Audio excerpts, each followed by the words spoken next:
A paz do nosso Senhor Jesus, amém. Graças a Deus pela sua vida. Eu tenho uma mensagem da parte do nosso Deus para o seu coração. Que Deus possa falar no infinito do teu coração, porque os teus pensamentos pertencem ao Senhor e o teu coração é uma terra que somente Deus pode andar.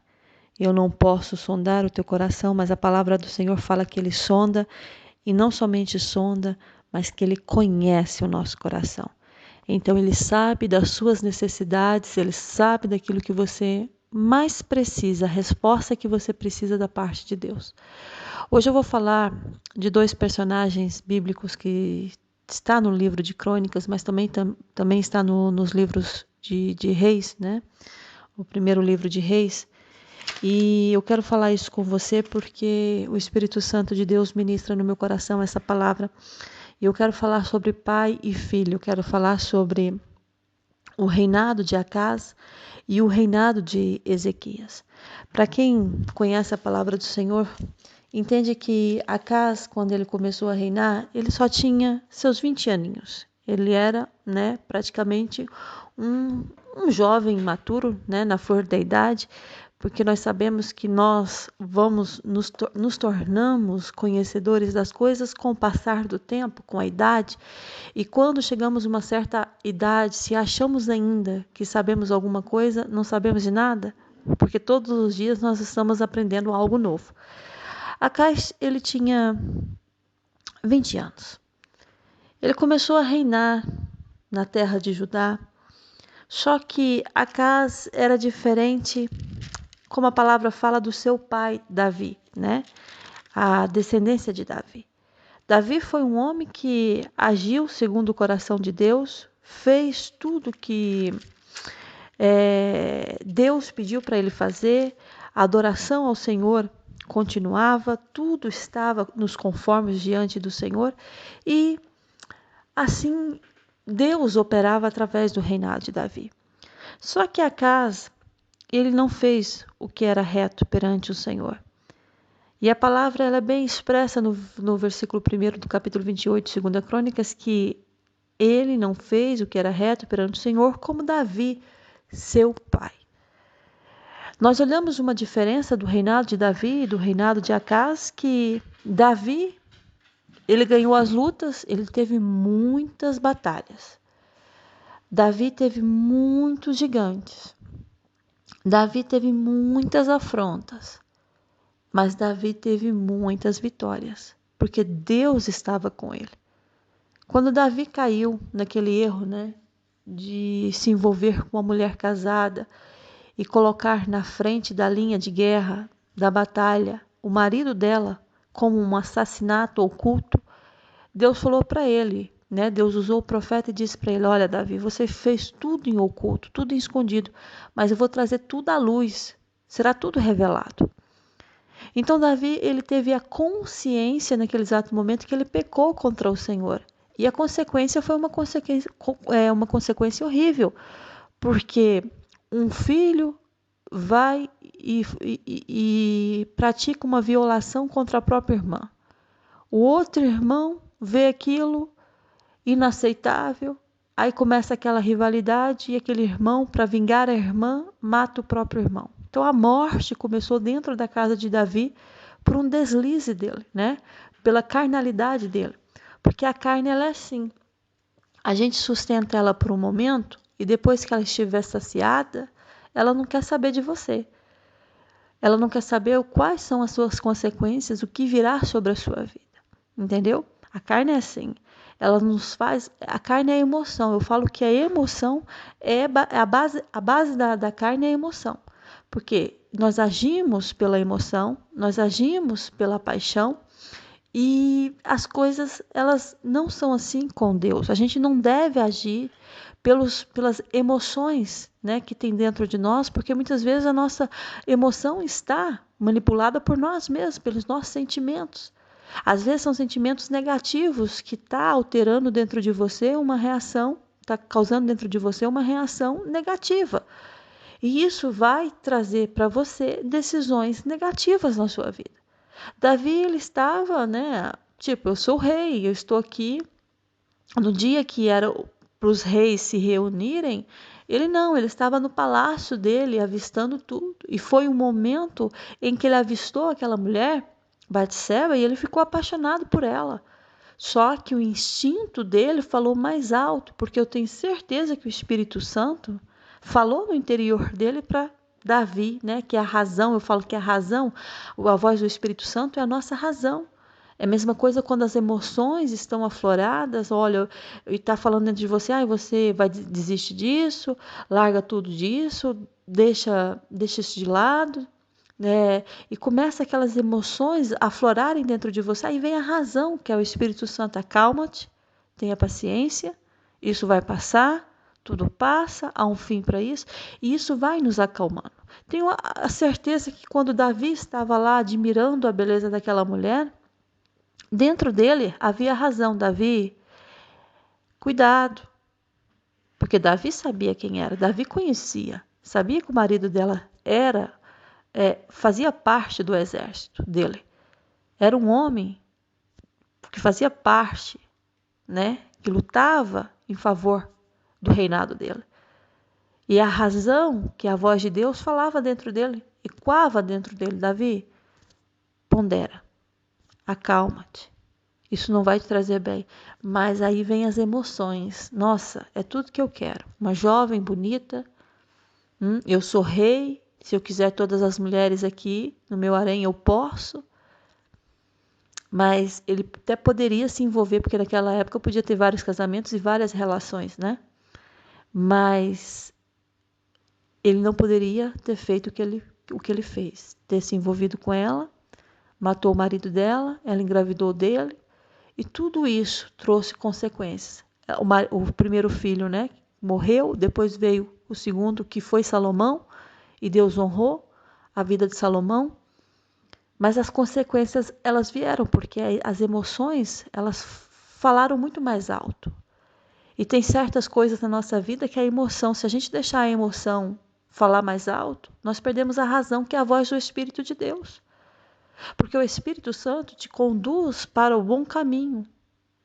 E esse caminho é chamado caminho da vida. A palavra diz que há muitos caminhos que conduzem ao homem à perdição, mas há o caminho que conduz à morte. E as emoções, elas nos fazem muitas vezes isso. Nos fazem desistir dos projetos de Deus, dos sonhos de Deus, da vontade de Deus, da permissão de Deus, entendeu? Porque nós queremos o imediato de Deus. Eu até preguei em uma das minhas mensagens que nós vivemos no tempo do micro-ondas. Eu quero a benção para já, eu quero tudo para já. E Deus, ele vai trabalhando conosco. E nós não queremos aceitar esse trabalhar de Deus. Porque Deus sabe que se te entregar algo hoje, provavelmente amanhã você não vai estar na presença dele. Deus te conhece tão bem que ele sabe que se te abençoar nessa área que você está pedindo para ele, como você está pedindo, e ainda não aconteceu, porque se ele te entregar isso, você será o primeiro a se desviar da presença de Deus. Eu lembro de um testemunho de um casal que estava na igreja, e eles testemunharam, e eu ouvi no testemunho, que eles, quando chegaram na igreja, eles não tinham nada, tinham uma vida fracassada, e eles começaram a entrar em propósito com Deus, e a vida deles era para Deus, e tudo que eles faziam era para Deus. Então a direção, tudo que eles tomavam, a direção vinha da parte de Deus. Só que chegou um momento em que Deus começou a abrir as portas e eles começaram a se tornar pessoas prósperas. Aquele casal começou a ter o que não tinha, a realizar aquilo que nunca havia pensado, imaginado, começou a se tornar realidade na vida deles. Só que aí o tempo deles começaram a ficar escasso para o Senhor. E aquilo que era prioridade que na vida deles, que era adorar a Deus, estar na casa de Deus, passou a ser secundário. Deus não se tornou o primeiro. Então eles começaram a colocar as coisas materiais, né, na frente e esqueceram de adorar ao Senhor e buscar a face de Deus. E você tem que saber de uma coisa: você só vai prosperar se você colocar Deus à frente de tudo. Você pode trabalhar 14 horas por dia. Escute o que eu estou falando. Você pode trabalhar 14 horas por dia. Você pode dormir 4 horas por noite. Você pode passar horas e horas fazendo horas extras. Mas se Deus não estiver com você, vai ser em vão o seu trabalho. Há muitas pessoas que falam assim: qual o segredo da riqueza? trabalhar. Eu não falo que o segredo da riqueza é só trabalhar. Você tem que trabalhar, você tem que esforçar para isso. O preguiçoso, né? Ele espera que o ladrão entre na sua casa, assalte sua casa e está lá de braços cruzados. Eu não estou falando desse termo. Eu estou falando que você não precisa se matar para ser próximo nessa terra se você colocar Deus à frente de tudo. Você simplesmente pode trabalhar no seu trabalho, suas horas normais, viver suas horas com a família, ter o seu tempo, né, no seu cotidiano, tirar os seus dias tranquilamente e você vai prosperar mais aquele que trabalha 14, 15 horas por dia. Por quê? Porque é Deus que abençoa você aqui na terra. Você faz a sua parte, Deus faz a parte dele. Mas entre essas partes você tem que entender que Deus tem que ser a primazia, Deus tem que ser o primeiro na sua vida. Aquele casal então começou a desligar das coisas de Deus e começou a voltar para as coisas materiais. Então assim, eu passo muitas horas no trabalho, não tenho tempo de adorar a Deus. Eu passo muitas horas fazendo isso, não tenho tempo de buscar a Deus. Então tudo se tornou primeiro na vida deles e Deus se tornou o último. Então as coisas começaram a se materializar,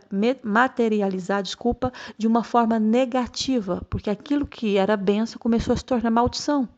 Porque tudo aquilo que eu coloco na frente de Deus se torna uma maldição na minha vida. Escute o que eu estou falando para você.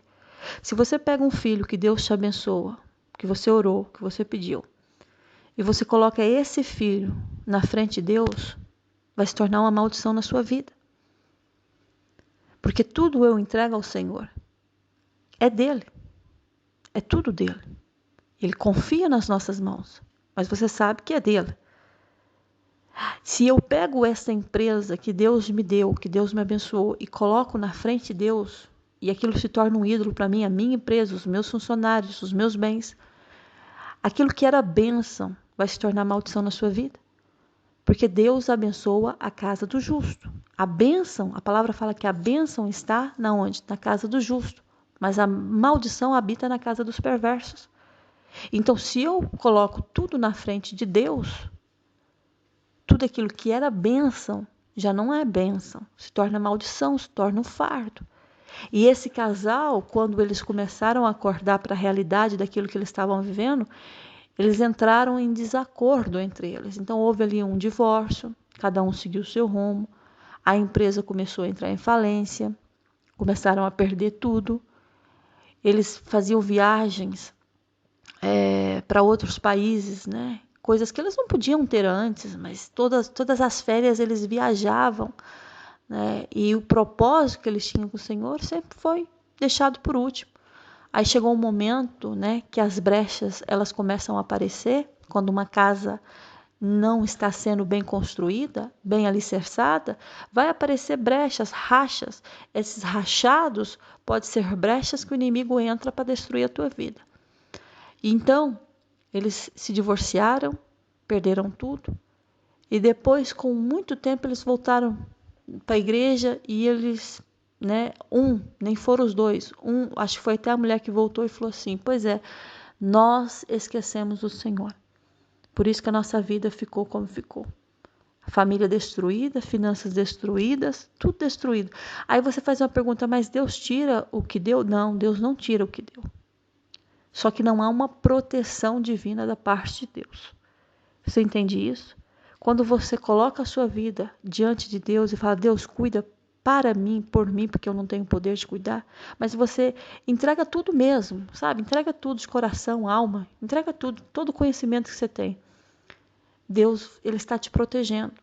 A partir do momento que você sai da direção de Deus, debaixo das asas dele, porque você está protegido debaixo das asas de Deus. O dia que você sai dessa proteção, você está totalmente, sabe, aberto a receber setas. Você de intocável passa a ser tocável, sabia disso? Então, tudo aquilo que é para você precioso demais, é nisso que o diabo vai tocar e vai tentar arrancar da sua vida. E se eu não acordar e despertar o mais rápido possível e voltar para essa proteção que é Deus, ele vai tomar tudo sem dó e sem piedade. E eu estava começando a falar para você sobre a vida de um rei chamado Acaz. 20 aninhos começou a reinar. A palavra diz que 16 anos aquele homem reinou. Deus deu a oportunidade de 16 anos reinar sobre um lugar que o povo conhecia muito bem Deus, mas muito bem sobre Deus, mas a influência dele foi horrível. Ele fez coisas que para Deus é abominável. Primeiro, tirou a adoração. Ele tirou a adoração, né, dos altares que foram levantados para Deus e começou a introduzir adoração aos ídolos dele, sabe? A palavra diz assim que ele andou no caminho dos reis de Israel. E até fez imagens fundidas a Balaíns. Então ele não andou no caminho do Senhor dos senhores, do Rei dos reis, não. Ele andou no caminho dos reis de Israel, caminho dos homens. A palavra diz lá no livro de Jeremias que maldito é o homem que confia no homem. Entendeu? Faz ali da sua carne o seu braço.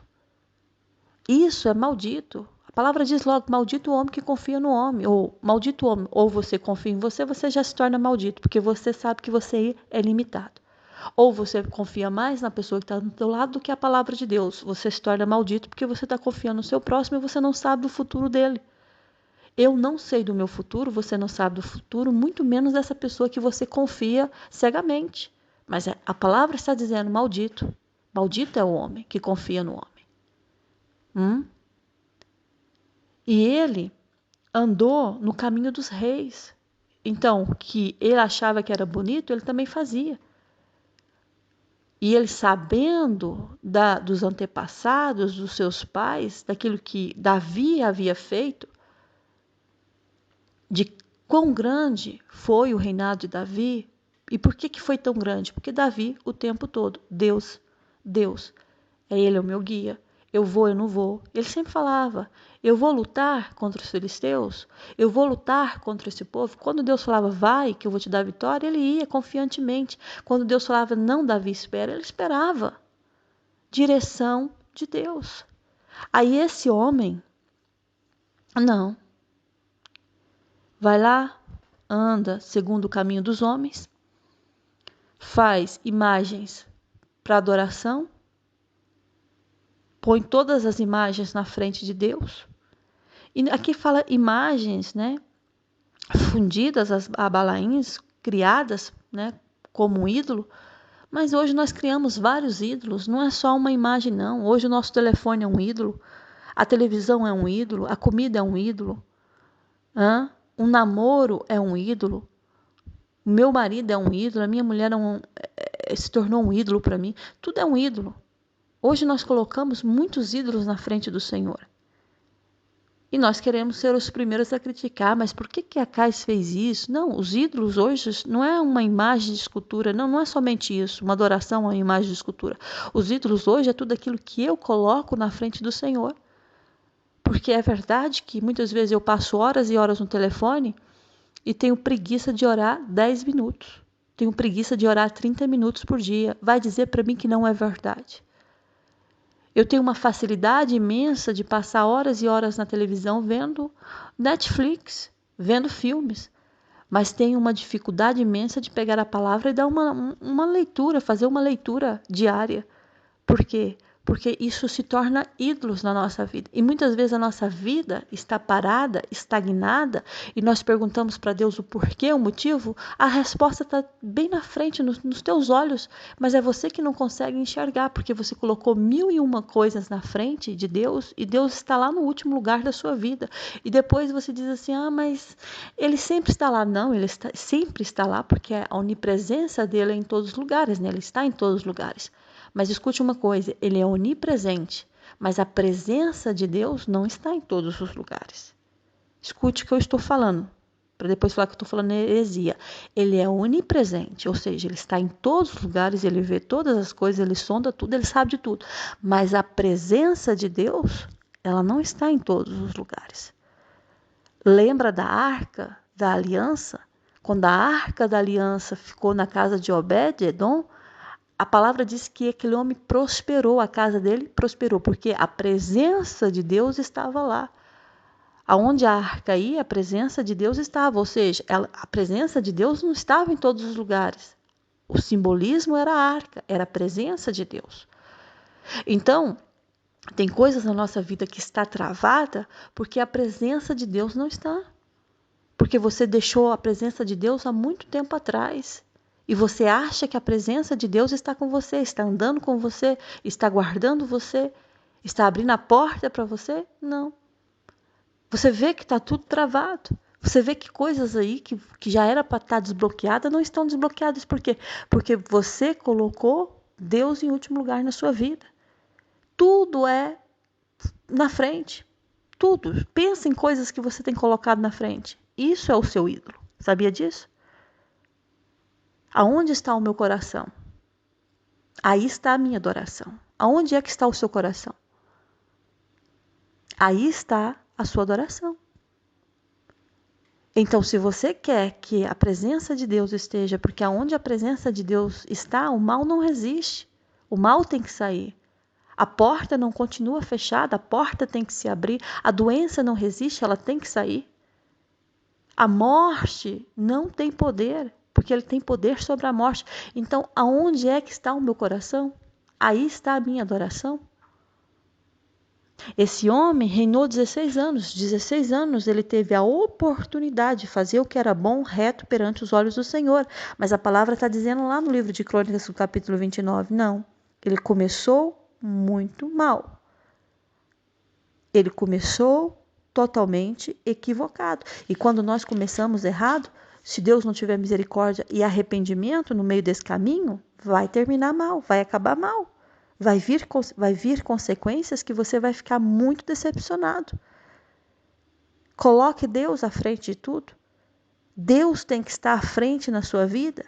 Tira um tempo para Deus, faça um propósito com Deus, ore mais ao Senhor, converse mais com o Espírito Santo. O mundo de hoje está tirando totalmente a nossa comunhão com o Pai. Estamos preocupados em acumular, estamos preocupados em gerar, estamos preocupados em produzir, estamos preocupados em adquirir, mas não esqueça uma coisa, que a chuva só cai sobre a terra quando Deus manda. Você só vai prosperar quando Deus falar que você vai prosperar, porque se as portas ele fechar, ninguém tem o poder de abrir.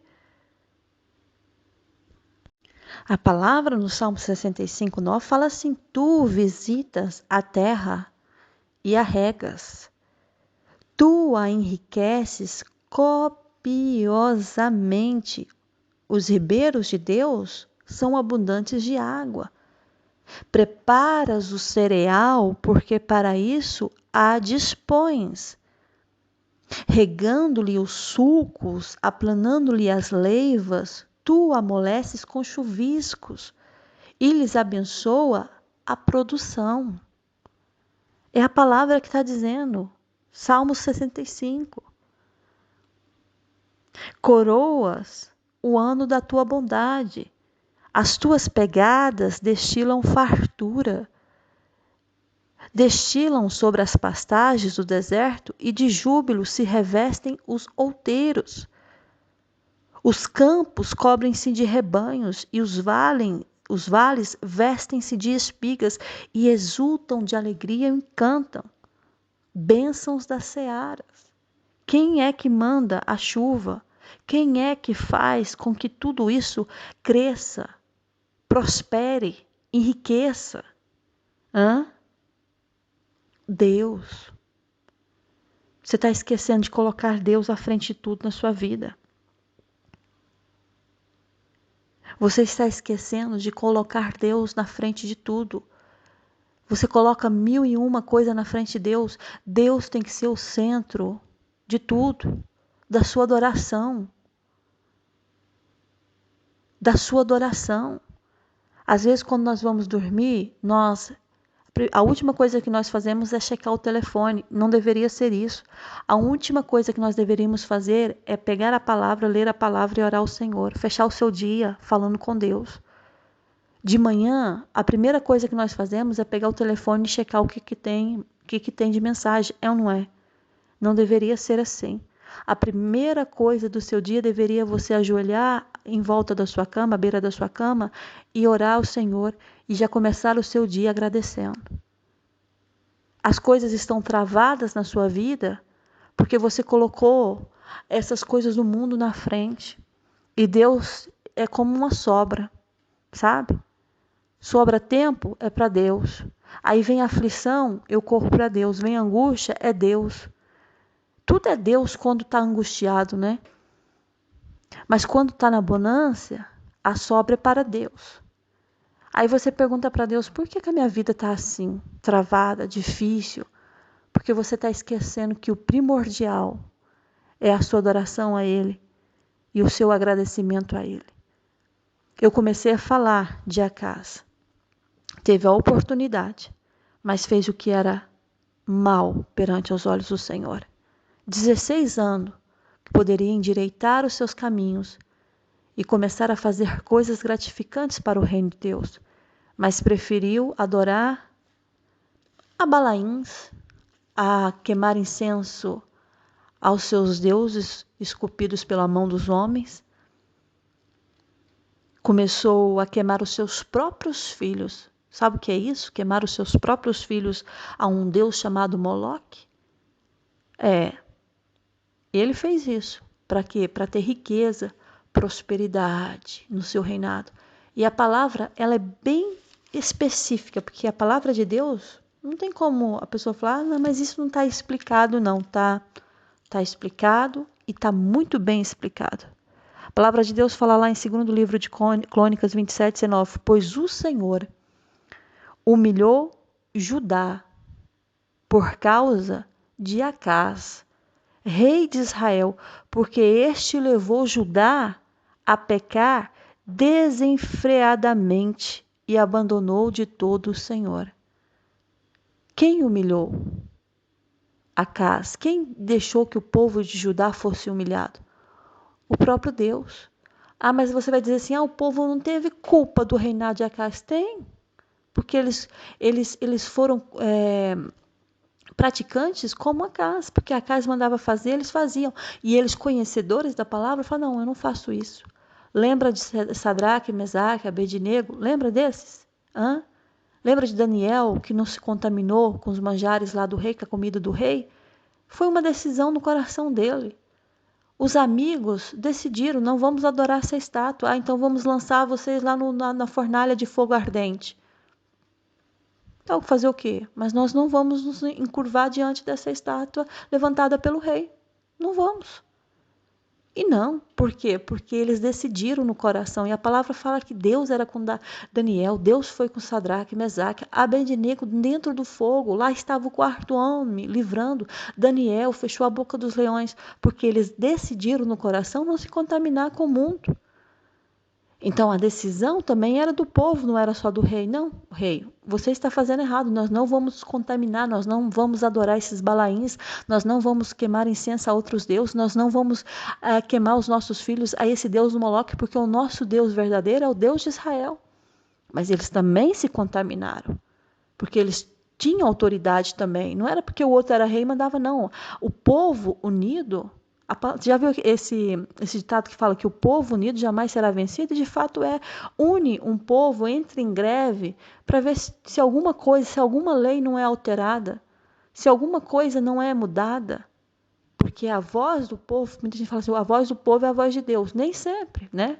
Porque aqui o povo de Judá, a voz não era de Deus, a voz era do rei e eles obedeciam à voz do rei. E eles não tinham voz própria para renunciar tudo isso e adorar somente a Deus. Então o povo começou a pecar com o rei Acás, e Acás fazia tudo que era ruim aos olhos do Senhor. E o Senhor vai olhando e vendo aquilo, sabe? Porque os olhos do Senhor, ele não é cego, ele vê todas as coisas. A palavra diz que os olhos dele estão atentamente, sabe? Passeando aqui sobre essa terra, contemplando os bons e os maus. E para dar a cada um de nós segundo os nossos atos, ações, palavras. Lá no 28, 22 de 2ª Crônicas, fala assim, no tempo da sua angústia, o quê? Ele já estava angustiado. Ele perdeu. Leu o capítulo 28 de Crônicas. Ele foi humilhado. Deus permitiu. Depois de tudo isso, né? Porque com certeza Deus foi levantando o profeta, mas aqui não diz que o profeta falou com ele, mas Deus não deixa de falar. Deus nos avisa antes.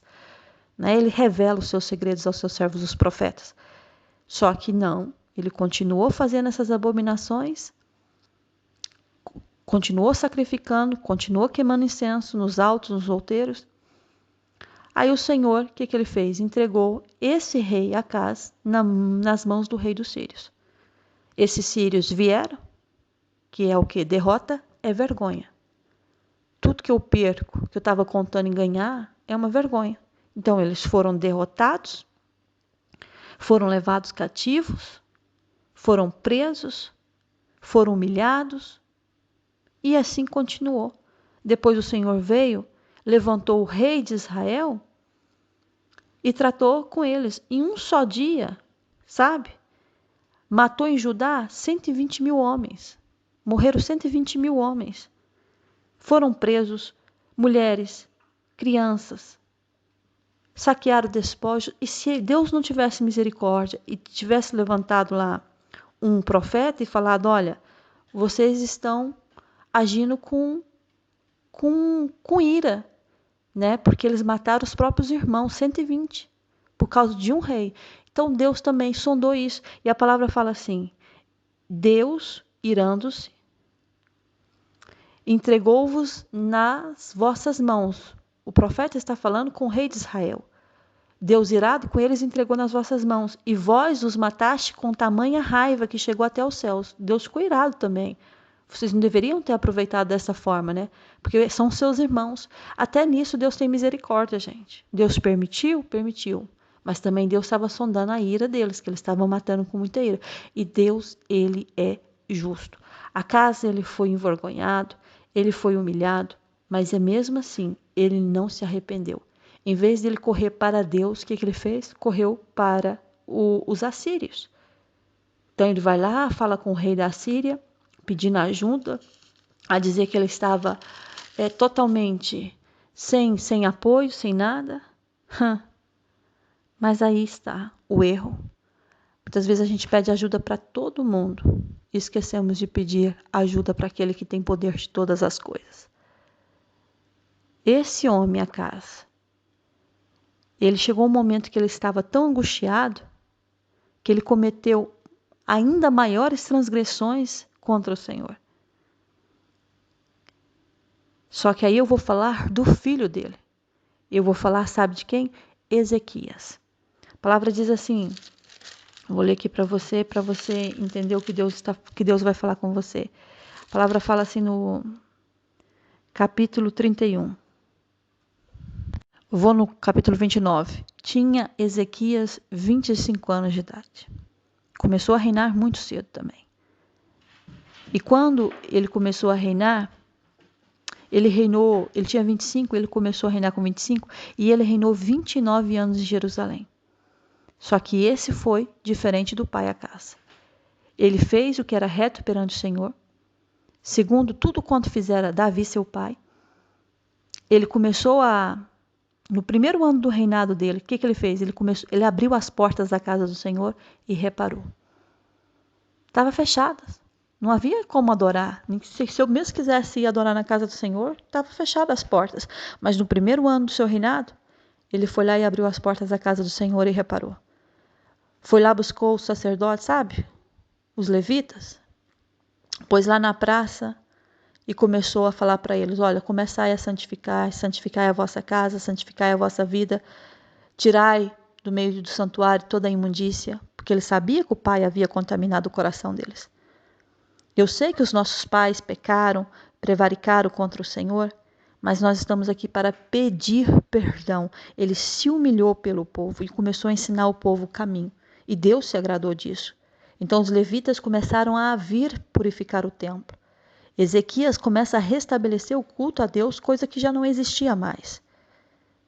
E isso tudo Deus começou a receber. E o coração de Deus mudou. Por quê? Porque primeiramente eu coloco Deus à frente de tudo.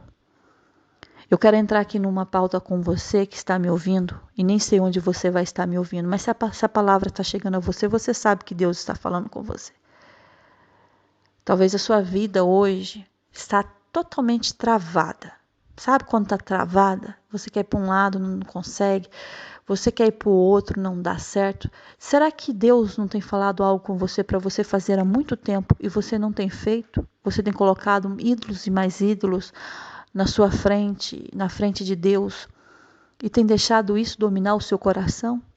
Será que essas portas que se fecharam nesses últimos tempos que você não entende, porque estava tudo correndo muito bem, será que não é você que deixou de adorar a Deus como antes adorava e começou a adorar outras coisas que de nada são do que coisas aqui terrestres que são passageiras e que de nada vai adiantar e não vai te levar a lado algum? Você já parou para pensar nisso? Hã? Você já observou que muitas coisas que Deus permite travar na nossa vida, a humilhação vir sobre a nossa causa, porque Deus está nos ensinando que a adoração que nós devemos ter deve ser somente a Ele? Você já parou para pensar nisso? Porque o nosso Deus, Ele tem ciúme de nós. Sabia disso que Ele tem ciúmes de nós? Ele tem ciúmes de você. Ele tem ciúmes quando você coloca algo na frente dele e aquele algo é melhor do que a presença dele. Hã? Porque o nosso corpo é preguiçoso e você tem que puxar por ele para trabalhar. Pela nossa vontade, nós não acordaríamos cedo, nós não íamos trabalhar. Pela nossa vontade, nós não fazeríamos nada. Deitávamos numa rede, estávamos à sombra à base de água de coco. Hã? Talvez, né, se dependêssemos do nosso corpo, seria assim, porque nosso corpo é preguiçoso e nós temos que puxar por ele. Exatamente a nossa mente. Nossa mente também é assim. Ela quer tudo muito facilitado e hoje você tem inúmeras vias que você tem tudo facilitado. Televisão, você senta, só vê as imagens e está tudo passando muito rapidamente e você absorvendo aquilo com facilidade. O telefone é exatamente igual, as redes sociais, nem vou entrar por aí porque é tudo muito facilitado. Aí quando você pega um livro para ler, você está esforçando, aí vem um sono, aí você começa a pensar até em dormir e desistir de ler, porque nós não queremos sacrificar o nosso corpo, né? Nós somos assim. Mas quando nós sacrificamos o nosso eu para fazer a vontade de Deus, não pense você que não tem recompensa do Pai, porque a recompensa ela virá e não tardará. Ezequias, ele assume o reinado com 25 anos, 29 anos Deus permitiu ele estar naquele lugar reinando. E fora do comum, o que aquele homem fez? Ele fez tudo aquilo que o pai dele desfez. Ele restabeleceu tudo aquilo que o pai dele havia destruído. Só que teve uma fase que você entende que ele foi ameaçado por um rei chamado Senaqueribe, que completamente o desafiou e desafiou a Deus. Mas ele não fez como o pai dele. A palavra fala que no momento de angústia, sabe quando a pessoa está assim, angustiada, no momento de angústia, sabe o que ele fez? Ezequias, o rei Ezequias, ele foi orar ao Senhor. Ele foi falar com Deus. Ele orou perante o Senhor e falou com o Senhor. Ele disse ao Senhor, olha, esse homem está nos afrontando. Vamos dizer umas palavras mais fáceis para você entender. Ele está afrontando, não é a mim, ele está afrontando o Senhor. Ele está afrontando o Senhor, o Deus vivo. E esta é uma atitude de um servo e uma serva do Senhor. No momento do aperto, da aflição, eu não faço como Acaz fez. Vou pedir ajuda ao homem, vou pedir ajuda ao rei, os assírios. Não faço isso. No momento de aflição, quando eu recebo, né, um desaforo, uma afronta, como o rei Senaqueribe, eu não sei qual é a afronta que você recebeu ou que você ainda irá receber, mas o que Deus está te alertando é, eu vou falar com Deus. Eu vou expor para Deus a situação. E se tem uma coisa que Deus ama, de fato Deus ama, é quando eu me achego a Ele para que Ele possa se achegar a mim. É quando eu oro a Ele para que Ele possa falar comigo. Então vamos tirar tudo aquilo que está afastando a presença de Deus. Porque os dias são maus. O tempo está passando. E você sabe disso, você é testemunha viva do que está acontecendo no mundo, as coisas que estão sobrevindo de uma maneira tão rápida. Acontece uma tragédia, de repente outra tragédia, está falando daquela tragédia, de repente outra tragédia. Parece que está tudo muito adiantado. Mas eu quero dizer algo de Deus para você nesse dia. Ezequias, ele tinha algo tremendo com Deus. Sabe aquele dia que quando ele recebe a notícia que a doença dele era uma enfermidade mortal através do profeta Isaías? Aquele dia difícil, aquele dia que você recebe a notícia horrível, que você não tem condições de pagar os seus boletos, que você fica preocupado. Sabe aquele dia que você recebe uma notícia de uma doença que você nem imaginava? Pois é, ele recebe uma notícia que a enfermidade dele seria mortal. Sabe o que ele faz? No tempo de angústia dele, a palavra diz assim que então virou Ezequias o rosto para a parede e orou ao Senhor. Há uma diferença entre o pai Acás e o filho Ezequias. Há uma diferença entre esse homem de Deus e aquele homem que se dizia e não era. Deus acrescentou a ele 15 anos de vida por uma simples oração sincera e verdadeira que ele fez diante do Senhor, porque ele sabia que a última esperança ela vinha do Senhor. A sua esperança ela não vem de assírios, ela não vem dos seus vizinhos, ela não vem dos seus parentes mais próximos, mais longe, não sei. A sua esperança ela vem do Senhor. Aquilo que você precisa de fato vem do Senhor. Então você vai pensar e refletir sobre isso. Aquilo que você está colocando na frente, né, na frente da adoração ao Senhor. E vai começar a ter uma vida mesmo, sabe, diante de Deus, sincera diante de Deus. E você vai ver que tudo aquilo que estava bloqueado, fechado, impedido, parecia que não andava. Você vai começar a ver as coisas desbloquear na sua vida. Você vai começar a enxergar, ver o mover da mão do Senhor. É uma mensagem para você abrir os teus olhos e entender que muita coisa que você está vivendo é porque você simplesmente deixou essas coisas desse mundo tomar conta daquilo que é essencial, que é a presença de Deus na sua vida. Amém? Fica com essa palavra no seu coração. Que Deus abençoe você ricamente. Até a próxima mensagem, se nosso Deus permitir. Fica na paz, Senhor. Um grande beijo aí no seu coração. Amém.